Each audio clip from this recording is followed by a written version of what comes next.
as a movie to see. Now, this other one, I'm not saying this is one to definitely have to see, but I would recommend it. And it's Miles Ahead by Don Cheadle. Don Cheadle directed his directorial debut, and he starred in it. And it's a biop of Miles Davis, except it's not really a biop of Miles Davis. I don't know a lot about Miles Davis. I know who he is. We all know who he is. And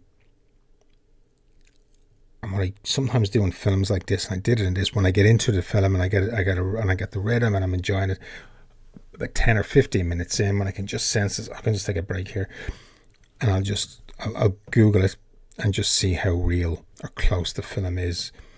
Whether it's a page by page biop or whether it's something totally different, or it's, I'm glad to tell you this is not conventional, to say the least. From what I read, and if I'm wrong, please let me know. From what I read, what they decided to do was because they couldn't, decide even what part of his life to do, page by page, or to do some sort of cradle to grave kind of thing. This is really how do you? Because I think some people say, who know better than me, obviously, the guy changed music 4 or 5 times in his career, which is 4 or 5 times more than most. So I just thought this was a great idea, and this is why I mentioned it. So it's not your, like I said, it's not straightforward. So what they decided to do was they came up, they picked the time, I think in the 70s when he didn't make music, and decided to come up with, well, what kind of film, if Miles Davis was in, what kind of film would he like to be in? Not about him, but would he be in? And I got from that was that maybe we're getting a little bit of a feel of what the guy was like, what he went through, without pointing the finger at any exact facts or things, which sometimes you can get bogged down on, and there can be discussions. So they didn't do that, and I just thought that was a really interesting take.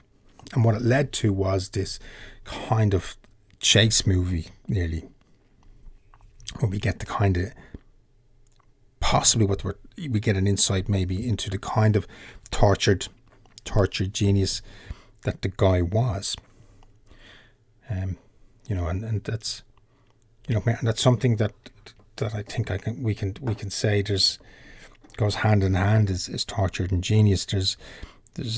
There are 2 films that we're going to talk about today, but I want to talk about them when Alan's back next week.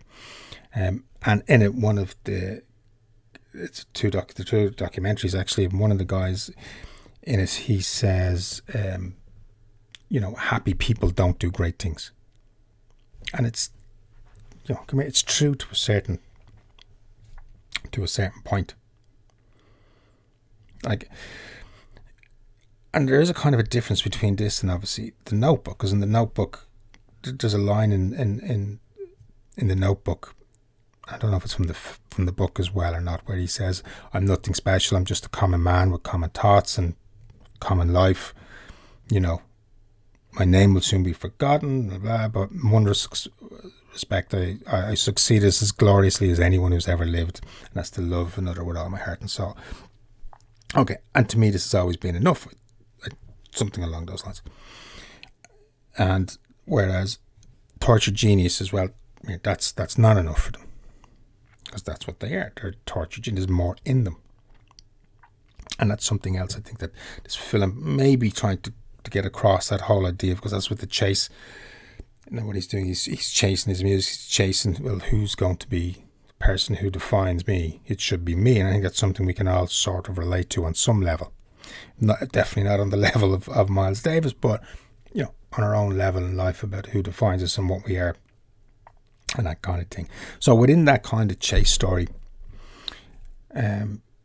which I kind of really liked, and Don Cheadle's Miles Davis and his sidekick as such, played by Hugh McGregor, who was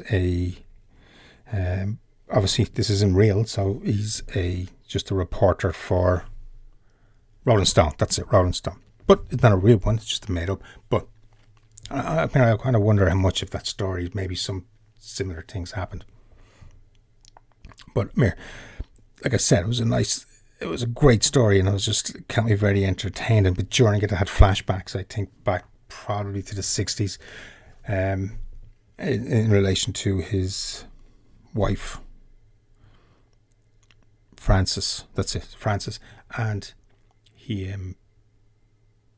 gives us a little bit of an insight, maybe into some of the, little bit more real facts and stuff about the man and stuff. But again, gives you a feeling of the genius that he was, and like I said, very interesting, very enjoyable.